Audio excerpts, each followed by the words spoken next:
Okay, today we're finishing up what we did yesterday. So when I'm writing my own proportion, I want to make sure my units on the top are the same, and my units are on the, or how do I say it? Make sure that same units are on the top and same units are on the bottom. So make sure I have same units across my top and across my bottom. So here, for this second problem, if out of 500 people survey, only 64 thought Mr. Metzger was a good math teacher, how many people at TSA would think the same? I'm going to say TSA is 700 people, just kind of estimating there. I know it's a little more, but so on the bottom, I'm going to have total, and on the top, I'm going to have people that think I'm good. And so I'm going to have 64 over 500 is equal to x over 700. And so I cross-multiply here, get 500x is equal to, I think that's 44,800. And then divide both sides by 500. And so x equals 89.6 people. Since I can't have 0.6 of a person, I'm just going to drop that. So I have, boy, that's really messy. There we go. So 89 people think that out of 700 think I'm a good math teacher. Not a good ratio. Same thing here. When I grade my papers, I make my test. I'm going to have total on the bottom and number of correct answers on the top.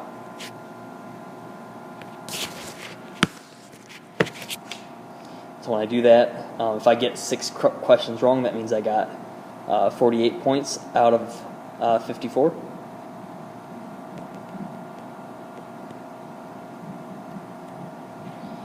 And that's going to be equal to I don't know over 100.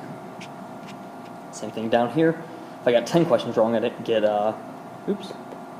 44 over 54. And that would equal x over 100.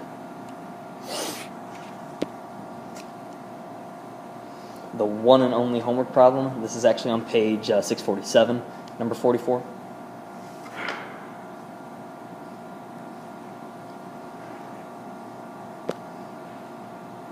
Then what I'm going to do is I'm going to slide over here to the other PowerPoint.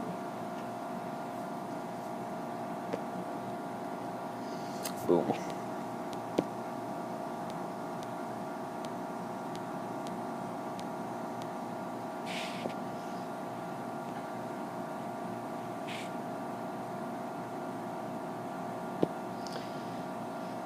So again, when I'm doing this, my base number is the number I'm comparing my percent to.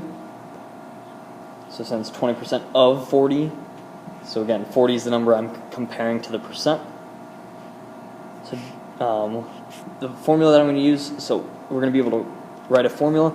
All I'm going to do is change my sentence, change is to an equal sign and of to a multiplication sign. So here when I say what is, so it'll be x equals 30%, which is 0.30 times 70. So x is equal to 21 feet. Just multiply those together. This one says 14 is, so 14 equals 0.25 of what times x.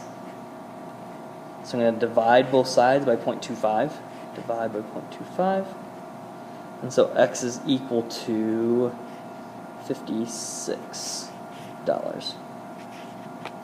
And this last one is 135 is equals what percent times 27. Divide both sides by 27. So 135 divided by 27, x is equal to 5. And again, that's as a decimal, so that's not my percentage. I have to take my decimal and then move it 2 places over to the right. So my percentage is 500%.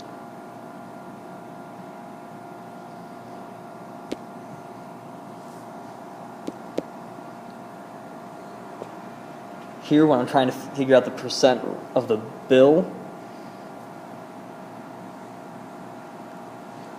my bill is going to be my base number, so it's what I'm comparing to the percent. So it's going to be $4.56 equals 20.44 times whatever x is. divide both sides by 20.44.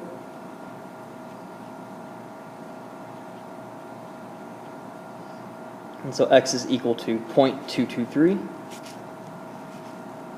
Then we move it 2 places over, and so it's 22.3%.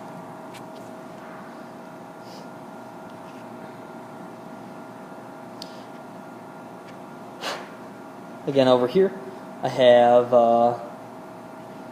so Leah gets 6,750 votes for cutest baby. That's 53% of the vote.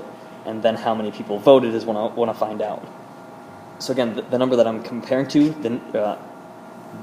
the number that is 53%, what I should be taking 53% of is how many people that voted.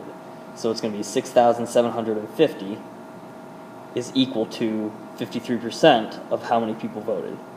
I'll then divide by 53.53, and x equals 12,000 something something.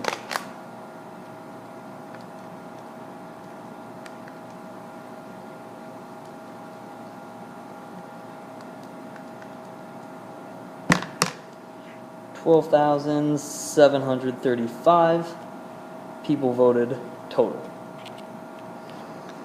Again, just thinking through it, the number of people that voted has to be bigger than how many people voted for just my daughter, since my daughter only got 53% of the vote. And so 53% of how many people voted would give me how many people voted for my daughter.